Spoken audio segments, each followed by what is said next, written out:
All right, buckle up, folks, because we're diving headfirst into a hypothetical scenario that could either revolutionize Saudi weddings or turn them into a chaotic, rhythmic nightmare.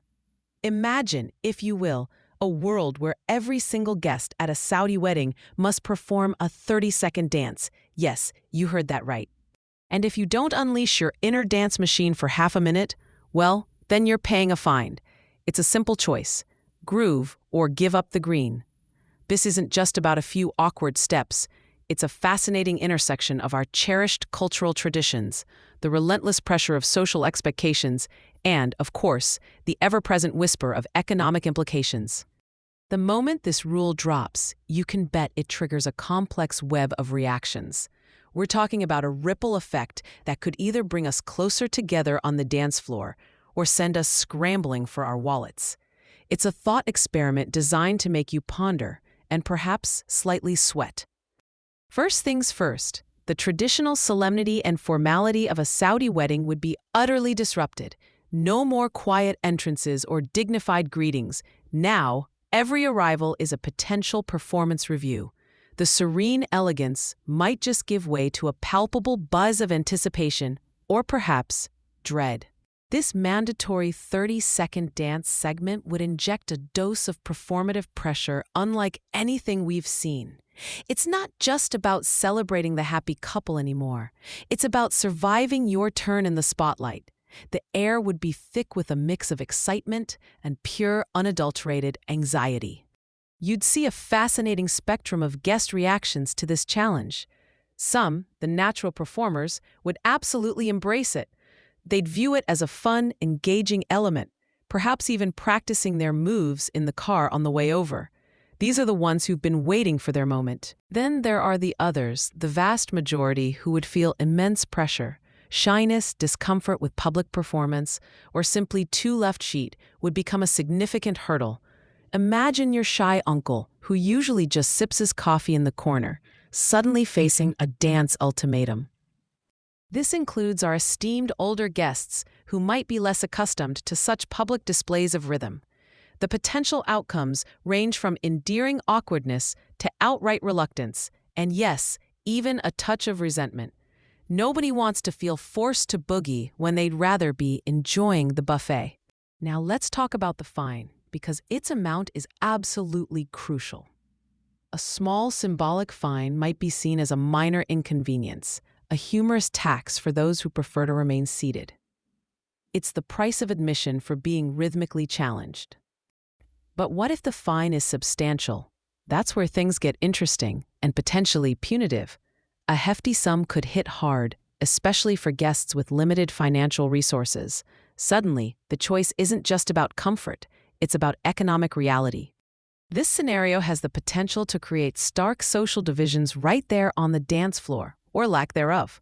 Wealthier guests might readily opt out, viewing the fine as a small price for their privacy and dignity. They'd simply write a check and enjoy the show from the sidelines. Poorer guests, however, might find themselves forced to participate, regardless of their comfort level or dancing ability. The pressure to avoid the fine could override any shyness, turning the dance into a reluctant obligation rather than a joyful expression.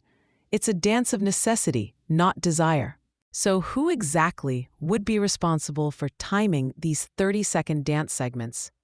Would there be a designated dance timer with a stopwatch? Perhaps a stern-looking relative?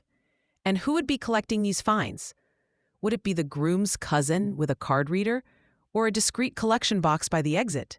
The logistics of the dance area itself are a mystery. Would there be a designated dance floor, clearly marked with a 30-second dance zone sign? Or would guests be expected to just bust a move wherever they happen to be standing, perhaps between the dessert table and the main stage? The overall management complexity of this entire operation would be mind-boggling.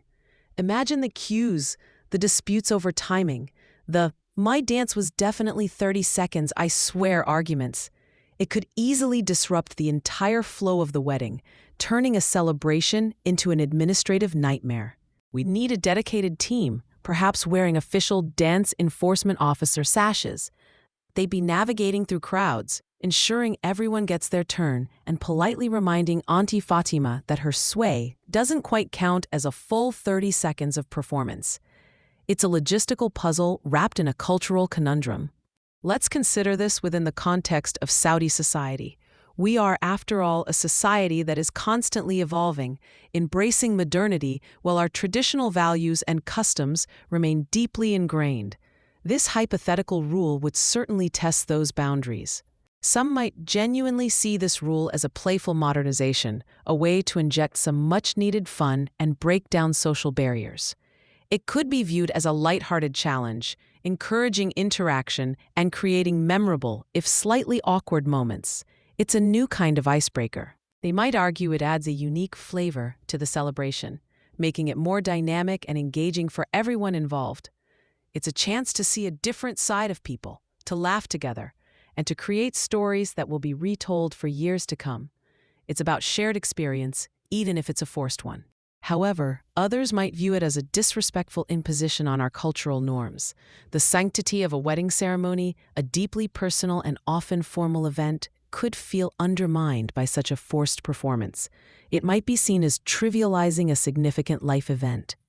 It could be perceived as a forced performance, stripping away the genuine joy and replacing it with an obligation.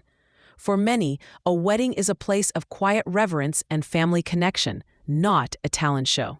The idea of being compelled to dance might feel like an affront to tradition. Ultimately, this thought experiment is a multifaceted one, highlighting the potential for both positive and negative consequences.